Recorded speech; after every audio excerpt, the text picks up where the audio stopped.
बड़ी रौनक लगी हुई है। इमरान खान के अहम केस की समाअत है। इमरान खान की आज अपनी बहनों से, अहम रहनुमाओं से मुलाकात है और तहरीक इंसाफ की तरफ से जो इत्तेहादी जमातों को मिला के बड़ी ईद के बाद तहरीक का ऐलान भी आज मुतवक्के है। ये तफसील शायद अगले वीडियो तक आपके सामने आ जाए। अडियाला जेल के बाद कोट लखपत से भी तहरीक इंसाफ के रहनुमाओं के सख्त बयान आज शुरू हो गए। स्कर्दू में खान की रिहाई के लिए अवाम सड़कों पर भी निकली है और पाकिस्तान के हालात नहल लोगों की वजह से किस नहज तक पहुंच चुके हैं, ये रोंगटे खड़े करने वाली तफसील मैं आपको बताऊंगा।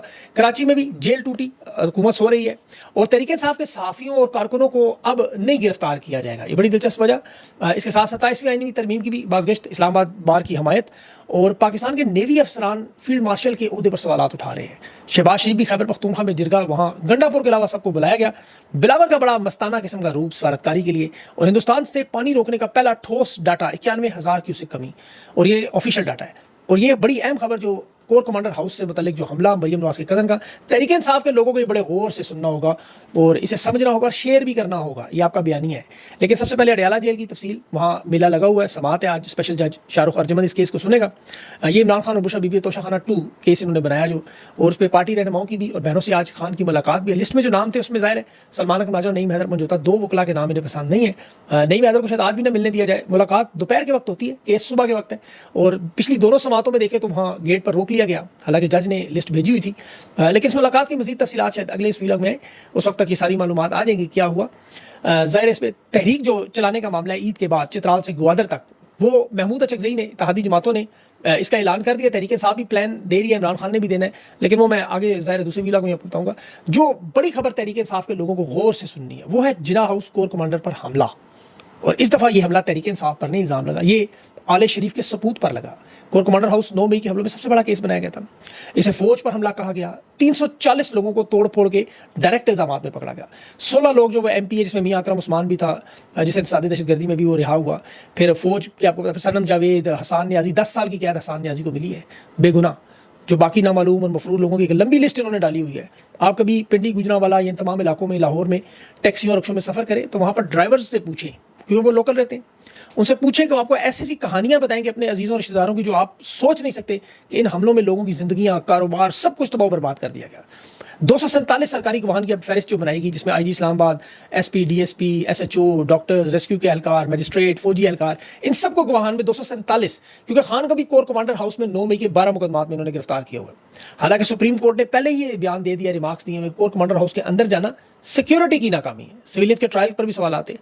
ये मैं आपको तफसील इसलिए बता रहा हूँ कि कल इसी कोर कमांडर हाउस लाहौर के इतराफ में जो नवाज शरीफ के भाई, अब्बास शरीफ के दामाद और मरियम नवाज के मामूजाद कज़न, ये किसी को पता नहीं था शायद, जो जाती उम्रा में रिहाइश का अदनान आरिफ हमीद भट्ट का बेटा, मरियम नवाज के हर उल्टे सीधे कामों में लोग शामिल हैं। N130 में जो नवाज शरीफ का हल्का है, वहाँ की सियासत में इनका मरकजी किरदार। दोनों बाप बेटे की शोहरत अगर आप इलाके के लोगों से पूछे तो आपको बताएंगे करते क्या है, भत्ते तक इनके ऊपर नाम लगता है। अदनान भट्ट को पुलिस ने कोर कमांडर हाउस के इतराफ में हमले पर गिरफ्तार किया और इस हल्के में आप याद रखें जुबैर नियाजी, मफरूर इमरान खान का भांजा, कोर कमांडर के करीब इल्ज़ाम ये था कि वहाँ उस घर के करीब थे।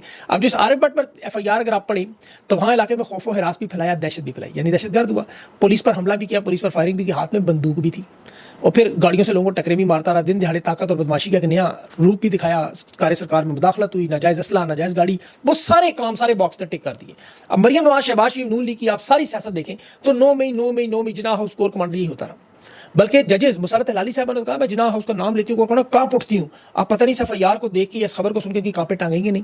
ये इतना खतरनाक मामला है कि तहरीक इंसाफ के, आपको पता है किसी एक बंदे के पास भी असला नहीं था, किसी एक के पास बंदूक नहते थे।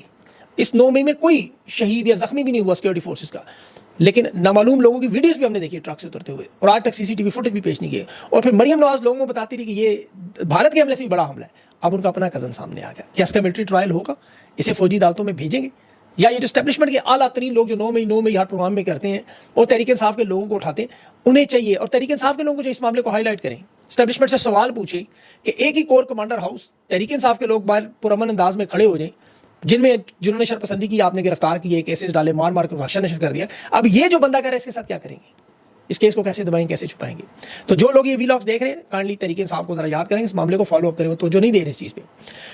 अभी समड़ियाल के इलेक्शन का नतीजा आप देख रहे, जाली धांधली जो हुई वो तो हमने अपनी आंखों से देखी।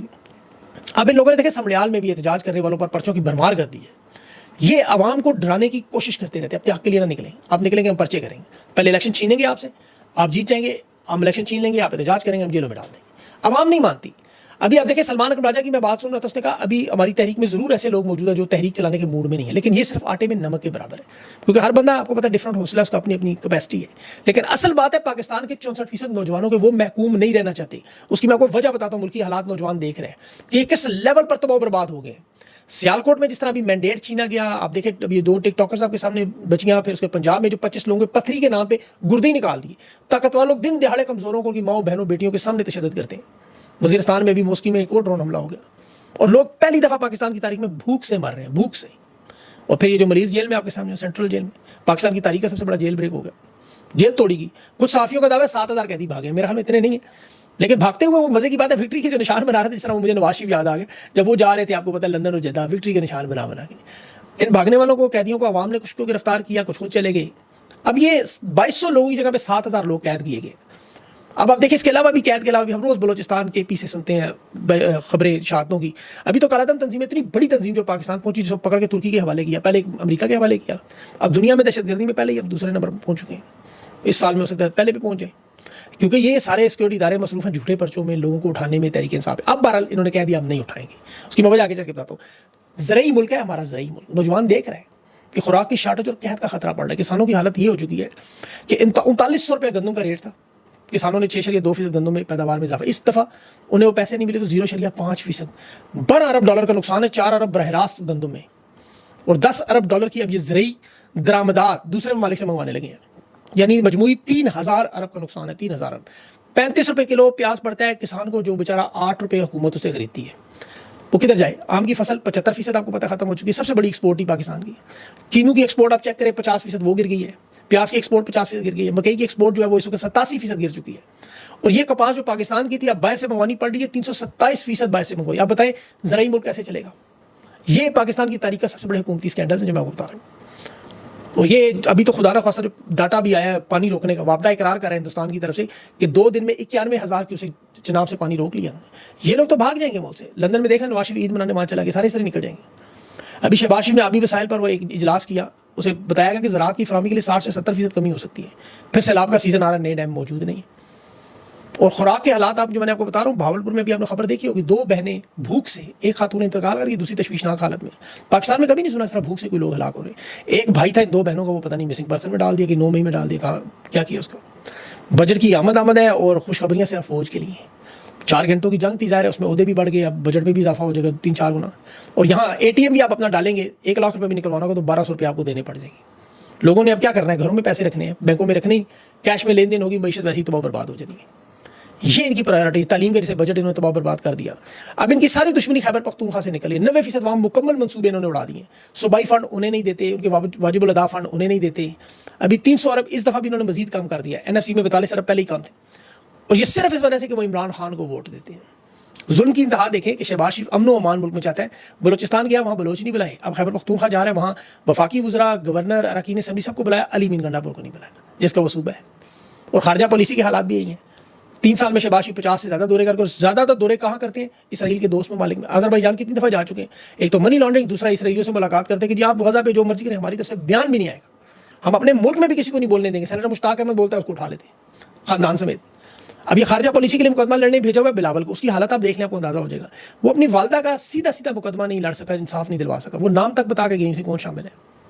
अभी बलोचिस्तान के रहनुमा सद्दाम तरीन की एक ट्वीट मेरी नज़र से गुजरी, उसने कहा मुझे किसी बम धमाके में खुदा न खास्ता नुकसान पहुंचा देंगे ये लोग, मेरा मौत का वारंट है तो जारी कर दिए, और फिर उसे कालादम तंजीम के खाते पर डाल देंगे। और सद्दाम ने तो कहा है मेरे साथ अगर कुछ हुआ तो उसकी जिम्मेदारी इस्टेब्लिशमेंट होगी, अल्लाह उसे महफूज रखे, उस दलेर नौजवान है। और दूसरी तरफ इन लोगों की तो आपको पता है, नून लीग के वज़रा की मैं बयान देख रहा था, ख्वाजा आसिफ के, कहते हैं ऐसे ऐसे राज खोल दूंगा तहलका मच जाएगा। जनरल बाजवा ने जितनी सियासत की कहता उतनी मैंने 35 साल नहीं की, और बाजवा हमें रोज़ पैकेज बना के देता था, और मज़े की बात है ये रोज़ पैकेज लेते भी रहते थे। ऐसे इंसान फरामोश लोग हैं, इन्हें डर उस दिन से लगे जैसे जनरल बाजवा फटेगा। ख्वाजा आसिफ ने देखे दोनों इलेक्शन फ़ोन करके अपनी सियासत में उससे मुदाखलत करवा के जीती है। आज भी ये शख्स वज़ीर दिफा लगा हुआ है, कहता है मेरे सीने में राज है, वाकई फट गया तो बदबू गंदगी बड़ी फैलेगी, और ये वो बर्दाश्त नहीं कर सकते। इसी फटने के डर से नवाज शरीफ को, बिलावल को, इन सब लोगों का तो ब्लैकमेल होता है कि ये कहीं फट ना जाए, क्योंकि फिर बदबू आती है, गंदे गलीज और बदबूदार लोग हैं। चीफ इलेक्शन कमिश्नर देखे सरदार सिकंदर सुल्तान राजा, अभी साफ़ी है साकिब विरक साहब, वो कह रहे हैं कि चीफ इलेक्शन कमिश्नर से पूछा कि तुम इमरान खान के मुखालिफ क्यों, तो उसने कहा 8 जुलाई 2022 को खुशाब के जलसे में मेरी अहलिया की आला ओहदे पर जो पोस्टिंग थी, नून लीग की हुकूमत पर खान ने उसे रिश्वत करार दिया था। अब ये सुप्रीम कोर्ट के सीनियर रिपोर्टर भी मौजूद है साकिब विर्क साहब के साथ। अब अंदाजा करें, एक जलसे में बोला गया खान का जुमला इतना बुरा लगा कि 90 दिन पहले इलेक्शन मनसूख नहीं करवाए, फिर जाती दुश्मनी में 8 फरवरी की रात ये 2 बजे गायब होकर इलेक्शन लूट गया, फॉर्म 47 बनाता रहा। काजी फायज के बारे में राना सुनाला ने जो बातें की, उसकी बीवी से इमरान खान ने मनी ट्रेल मांगी, हालांकि खान ने मांगी भी नहीं, कानूनी काम था। इसने बल्ला भी पूरा ले लिया, नवाज शरीफ सजाएं भी माफ़ कर दी, तहरीक इंसाफ के ऊपर जुल्म सितम पर आंखें भी बंद कर ली और अपनी निगरानी में पूरा इलेक्शन भी छीन लिया। सिर्फ वजह क्या है, बीवी से मनी ट्रेल मांगी। नाराज ऐसे हो गया पता नहीं किसी ने रिश्ता मांग लिया था। अब ये राना सनाउल्लाह और नून लीग क्या कहती थी उस वक्त, काजी फायज जब तक चीफ जस्टिस नहीं आएगा हम इलेक्शन नहीं करवाएंगे। आज 37 सवित्रियाँ बन रही हैं और वो तीसरे साहब जो जिसका इमरान खान ने खुद कहा DJSI के उहदे से हटाया, तो वो बुशरा बीवी से मुलाकात के लिए पहुंच गई, नहीं मानी तो ज़ाती इंतकाम में 14 महीने से उन्हें बेगुनाह जेल में। जनरल बाजवा का बयान, ख्वाजा आसिफ का बयान, देखें इन सब लोगों की चंद साल की नौकरियां, पूरा पूरा मुल्क तबाह बर्बाद, आईनी, कानूनी, अखलाकियाती, माशरा, हर लिहाज से तबाह बर्बाद कर दिया। अभी सैनिटरी वर्कर्स जो नालियां साफ करते हैं ना, गंदगी साफ करते हैं, मेहनत कश लोग हैं, बेहतर इनसे, वो अक्सर दुकानों से मुफ्त में माल भी खाते हैं। एक वीडियो में देख रहा था, उसमें दुकान से बंदा वो नान टिक्की मांग रहा था मुफ्त की, दुकानदार ने इनकार कर दिया, उसने सारी गंदगी नाली से निकाल के उसकी दुकान के बाहर रख दी। अब उसका चूंकि इख्तियार इतना था, यहाँ ख्वाजा आसिफ हो, जनरल बाजवा हो, इलेक्शन कमिश्नर हो, DG हो, इन सब का जितना इख्तियार हो उतनी तबाही चढ़ाई है। लेकिन ये भूल जाते हैं बड़ी इंपॉर्टेंट बात, नशे में बदमस्त हाथी हर ताकतवर जेर उसको आगे से सवा शेर मिलता है। शेख हसीना बड़ी जालिम थी, बाप का फलसफा भूल गई, जमात इस्लामी पर पाबंदी लगाई, सजाए मौत दिलवाई। इसने कभी सोचा भी नहीं था कि इनके ऊपर एक दिन पाबंदी खत्म होगी और शेख हसीना की जमात पर पाबंदी लगी होगी। आज जमात इस्लामी के सारे लोग रिहा हैं और शेख हसीना उसकी काबीना में ब्लैक वारंट और सारे के सारे भागे हुए। तहरीक इंसाफ के उमर चीमा ने ये बात जो की ना नून लीग को, कि आज तुम अदालतें आज़ाद नहीं कर रहे, इन्हीं अदालतों से तुम लोग टांगे जाओगे, याद रखना, और ये होगा। अब हिंदुस्तान पाकिस्तान की जंग में कुछ 2-3 एतराफ़ है। पहले हिंदुस्तान के आर्मी चीफ ने पंडोरा बॉक्स खोला, उसने कहा जी हमारे राफेल तैयारी गिरे, हमारा नुकसान हुआ। वो अभी इसकी बाज़गश खत्म हुई नहीं। पाकिस्तान एयरफोर्स के जो साबिक चीफ एयर मार्शल है मसूद अख्तर साहब, इन्होंने इंकशाफ करके एक नया पंडोरा बॉक्स खोल दिया। siyaset.pk का जो इंटरव्यू था उनका, वो कहते हैं ऑपरेशन सिंदूर जो हिंदुस्तान ने हमला किया, ब्रह्मोस 4 मिसाइल मारे और उसमें पाकिस्तान का हवैक्स तैयार है, वो जो airborne warning and control system aircraft है, इंतहाई महंगा तरीन जहाज़ है, $70 मिलियन की उसकी कीमत लगी हुई कई जगह। वो कह रहे हैं हमारी शातें भी वहाँ हुई और हमारे एयर बेसिस को नुकसान हुआ। अब ये किसी आम अफसर का नहीं, एयर फोर्स के साबिक चीफ का बयान है, ज़ाहिर क्रेडिबल इन्फॉर्मेशन होगी। लेकिन इन्हें चीज़ें देखनी चाहिए। लोग बयानियाँ बनाते हैं, पूरी दुनिया में भी खबर ये जो मैंने आपको बताई है इसमें चल रही है कि जी पाकिस्तान का एयर चीफ मान गया। ज़ाहिर बयानिया की लड़ाई है, वो कहते हैं हमारा बाबा ऊपर था, कहते नहीं हमारा बाबा ऊपर था, तो वो वाला मामला चल रहा है दोनों तरफ से। अब हुआ क्या है वो ज़ाहिर इन्फॉर्मेशन तो आपको 20-25 साल बाद ही आएगी। हिंदुस्तान अपनी बॉलीवुड की फिल्मों में दिखाता रहेगा वो जीते हुए, हम अपने मुताला पाकिस्तान में पढ़ते रहेंगे हम जीते हुए, और ख्वाजा आसिफ जैसा उठ के ऐसी सारे भांडे फोड़ेगा पाकिस्तान। अभी कह रहा था राना सनाउल्लाह कि अब कौम हमें पहली दफ़ा इकट्ठी नजर आई, देखें इकट्ठी होगी क्या। कौम जंग लड़ गई, आपने बार बार इकट्ठी करनी है, बार बार कौम वैसे नहीं इकट्ठी, जंग पर तो सारे इकट्ठे हैं आपके साथ, अपना घर है, अपना मुल्क है, कौन कहेगा बाहर से आगे लड़े। अल्लाह करे इस चीज़ की समझ आ जाए। अगले व्लॉग में बहुत सारी और खान से मुतल्लिक और तहरीक से मुतल्लिक इन्फॉर्मेशन भी आ जाएंगी, फिर आपसे तफसील से बात। अपना ख्याल रखें, मुझे इजाज़त दें, अल्लाह हाफ़िज़।